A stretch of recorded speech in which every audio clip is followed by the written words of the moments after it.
कोळी संस्कृतीचे जतन करण्याचे कार्य ऐरोलीतील ॲडव्होकेट रवींद्र पाटील आणि सौ वैशालीताई पाटील यांनी केले आहे। समाजसेवा आणि ऐरोली गावची परंपरा नवी मुंबईतच नव्हे संपूर्ण महाराष्ट्राच्या कानाकोपऱ्यात पोहोचवण्याचे कार्य नवी मुंबई फेस्टिवलच्या माध्यमातून ऐरोली नगरीत होत आहे। या नवी मुंबई फेस्टिवल 2020 चे आयोजन 28 फेब्रुवारी ते 2 मार्च या दरम्यान करण्यात आले होते। या कार्यक्रमाच्या सांगता सोहळ्यास राष्ट्रवादी काँग्रेस पक्षाचे नेते शशिकांत शिंदे, विरोधी पक्षनेते विजय चौगुले, महाराष्ट्र प्रदेश मच्छीमार समितीचे अध्यक्ष चंदू पाटील, नवी मुंबई उपजिल्हा प्रमुख मनोज हळदणकर, माजी स्थायी समिती सभापती मोहन मडवी, शाखा प्रमुख कमलाकर कदम, सिने अभिनेते जयवंत वाडकर, विजय कदम, विजय पाटकर, इतर ग्रामस्थ व पदाधिकारी तसेच महिला सदस्य सुषमा भोईर, उषाताई पाटील यांच्यासह मान्यवर उपस्थित होते। यावेळी उपस्थित प्रमुख पाहुण्यांचे शाल व पुष्पगुच्छ देऊन स्वागत करण्यात आले।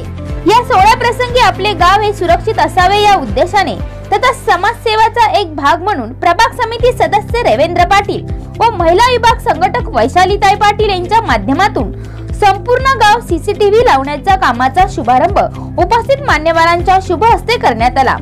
तसेच यावेळी विविध क्षेत्रात उल्लेखनीय कामगिरी करणाऱ्या मान्यवरांचा सन्मान चिन्ह देऊन गौरव करण्यात आला। या व्यासपीठावर स्थानिक कलावंतांना आपली सांस्कृतिक कलेचे दर्शन घडवण्याच्या उद्देशाने विविध नृत्ये सादर केली। यावेळी विजेत्या स्पर्धकांचा सन्मान करण्यात आला। यावेळी स्थानिक महिलांनी, कलाकारांनी विविध प्रकारची वेशभूषा करत रॅम्प वॉक केले।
माझं पण चांगलं होईल। काय बोलला? काय नाही गावात आणि अंगात पण आता लग्नात खंडोबा आले का माहिती नाही।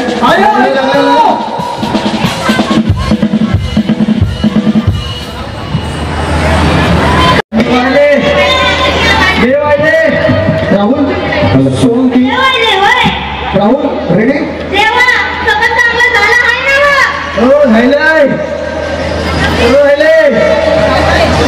अमेरिकनचे आणले ना जाम बरी दिसतंय। हा नवदेव दिसतंय काल्या जरा फॅरन मध्ये लावून त्याला दोरा करा।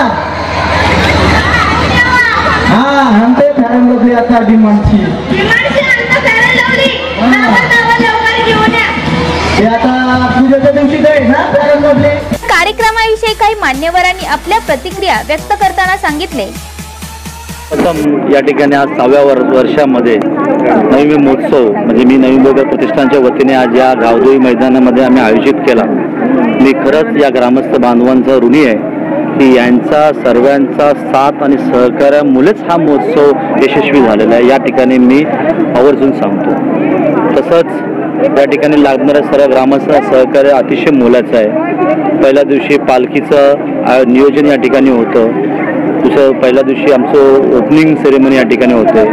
अनेक दिग्गज मान्यवर पोलीस खात्यातील असतील, राजकीय खात्यातील, सामाजिक खात्यातील सर्व लोकांनी या ठिकाणी साथ दिली आणि उपस्थिती दाखवली आणि खऱ्या अर्थाने आम्हाला आवर्जून मी या ठिकाणी सांगतो की जो काय प्रतिसाद आम्हाला ग्रामस्थ बांधवांचा लागतो, माझ्या सहकाऱ्यांचा लागतो, म्हणजे त्यामध्ये किरण पाटील असतील, किरण म्हात्रे असतील, प्रल्हाद नाईक असेल, सचिन पवार ग्रामस्थ मंडळाचे अध्यक्ष, या सर्वांची साथ लागते आणि या सर्वांच्या साथीमुळेच या ठिकाणी या यशाचा आम्ही शिखर या ठिकाणी गाठलो।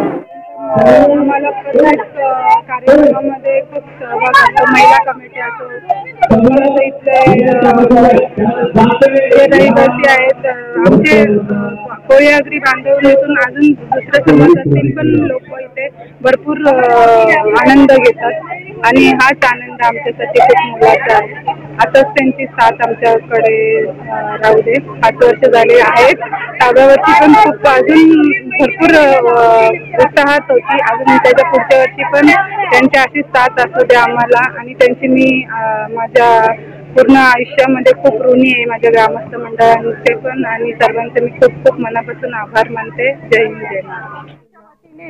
आज जो कोली महोत्सव साजरा झाला आहे याच्या आज 7वा वर्ष आणि खरं तर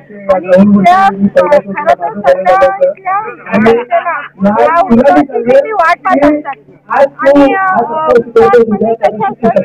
आणि मुलांना स्थानिकांना इथं त्यांच्या कलागुणांना वाव देण्यासाठी संधी मिळते, त्यामुळे सर्व खुश असतात आणि सर्व नागरिक या मोक्षाची वाट पाहत असतात आणि सर्व महिला सुद्धा इथं सहभाग घेतात। आता आमचा पूर्ण ऐरोली गाव, त्याचबरोबर दुसऱ्या गावातले जीवा गाव, सलोली गाव, पूर्ण सोलापूरपट्टी तसेच डोंबिवलीवरून सुद्धा लोक इथं येऊन या उत्सवामध्ये भाग घेतात आणि असाच हा उत्सव आम्ही पुढे पण चालू ठेवणार आहे। झालेला आहे। मी मनापासून धन्यवाद देतो की सातत्यपूर्ण हे काम म्हणजे हे व्यासपीठ टिकवणं फार अवघड काम असतं आजच्या घडीला आणि निश्चित स्वरूपात या ठिकाणी हा वारसा जोपास टिकवत आणि काहीतरी देण्याचा प्रामाणिक प्रयत्न, म्हणजे इथल्या आगरी कोळी लोकांचा व्यवसाय टिकवला पाहिजे, त्यांची संस्कृती टिकवली पाहिजे, त्यांना बाजारपेठ उपलब्ध करून दिली पाहिजे, त्याचबरोबर बाळगोपालांना आनंद दिला गेला पाहिजे। मग त्यांच्यासाठी स्वतःचं एक व्यासपीठ असलं पाहिजे, कलागुणांना सुप्त कलागुणांना वाव दिला पाहिजे। हा उदात्त हेतू मनामध्ये बाळगून ही मंडळी काम करतात। मी मनापासून त्यांना शुभेच्छा देतो आणि हा कार्यक्रम वर्षानुवर्ष चालत राहावं, या कार्यक्रमामध्ये उत्साह वाढला पाहिजे, या कार्यक्रमात जे करता येईल त्यांनी ते केलं पाहिजे, अशा प्रकारची सूचना, वजा सल्ला आणि शुभेच्छा देऊन या ठिकाणी थांबतो। धन्यवाद।